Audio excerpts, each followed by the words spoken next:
They call it the Gen Z crisis. They say we are lazy. They say we don't want to work. But let's be real for a second.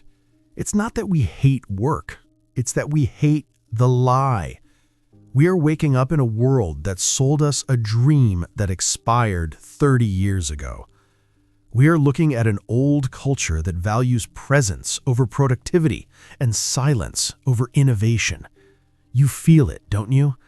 That heavy feeling in your chest on a Sunday night? That is your intuition telling you that the system is broken. Let's look at the Gen Z education system.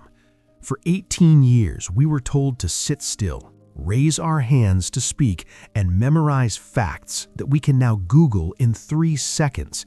We were trained for a factory line that doesn't exist anymore.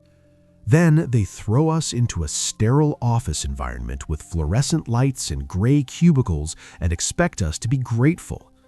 We are the most connected generation in history, yet we feel the most isolated in these glass cages.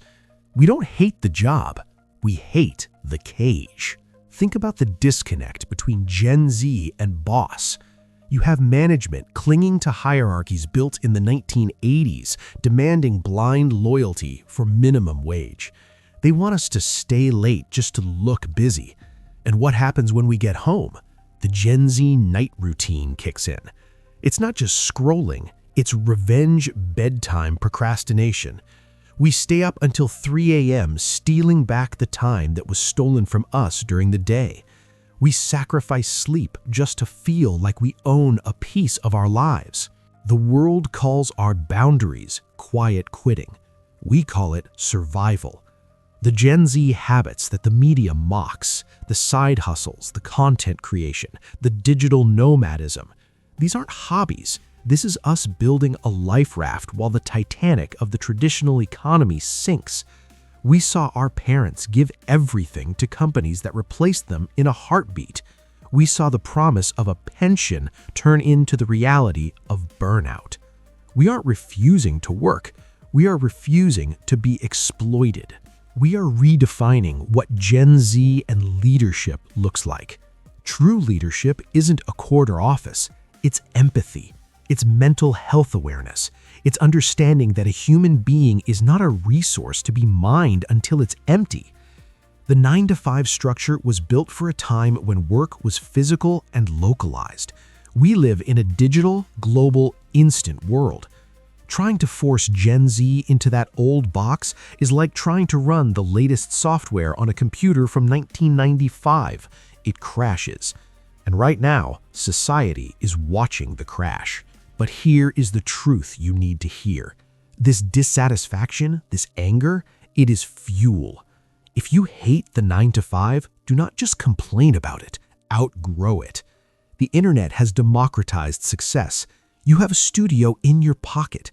You have a global market at your fingertips.